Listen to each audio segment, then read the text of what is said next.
Well, guess what? You've just been had by both the President and members of the House and the Senate. It has to do with health care. We're going to tell you what they just did to you. You can expect to be furious, and you won't think this is fair. Congress and the President have a lot of nerve. Congress passing Obamacare and President Obama then signing a law that was supposed to cover everybody.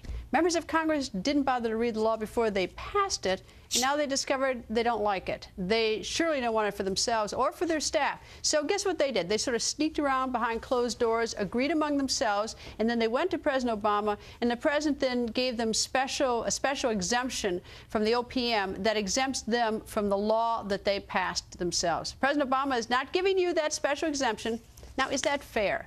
Mike Mitternight is the owner of the Factory Service Agency. He joins us. Good evening, sir. Good evening. What do you think about the fact that Congress passed this law of health care and now has, last Friday they basically got a deal from the President that they're going to be exempted? What do you think about that? Well, it's frustrating as a small business owner to keep seeing the exemptions, and everything seems to be going to either the bureaucrats or to big business. As a small business owner, there's nobody looking out for us, and that's very frustrating. We keep beating our heads against the wall. We've been trying to repeal the health insurance tax, and we don't seem to be making much progress on that. And everything that the President seems to do, he just seems to overlook the requirements of the law, and unfortunately we can't do those kind of things. Now, you have how many employees, sir? We stay around 10 employees. Do you provide health insurance for them? We provide health insurance. We always have. We pay 100% of the premiums for our employees. And the changes that keeps happening with Obamacare, besides driving us crazy, we just had an indication that if we waited until next year to do our annual renewal, our premiums were going to go up between 35 and 40%. So we've had to make some adjustments and try to compensate by pushing up our re-enrollment plan, and we can keep that increase down maybe 6 or 7%. But between those kind of increases and the health insurance tax putting another $500 on our premiums, it's getting tougher and tougher for us to compete. What would you like that same exemption that Congress now just got for itself and its staff members? Would that be something that you would like? We would love to see someone offer us a subsidy for our health insurance premiums.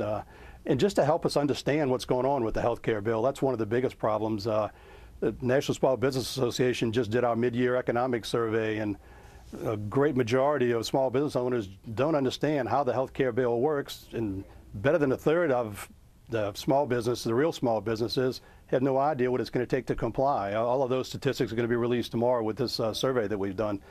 But we just keep going in circles, and we don't seem to be able to get any answers, and we get no relief.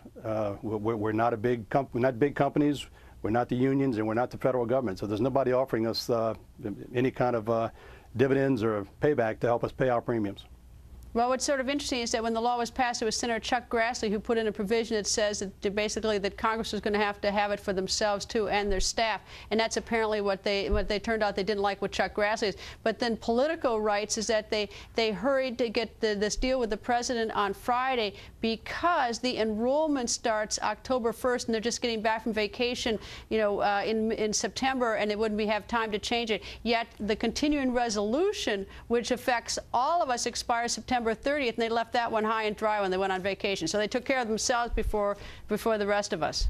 Exactly. And the other big part of the problem is, the thing we keep hearing when we try to repeal, like I said, the health insurance tax and these things is one side of the aisle keeps looking for what the payback is. How are we going to pay for this? And I have yet to hear anyone say, when you eliminate all of these congressional staffers and the congressmen themselves not having to pay for their premiums, that it's going to be paid by the federal government, where is that payback coming from? We'd like a little equity there.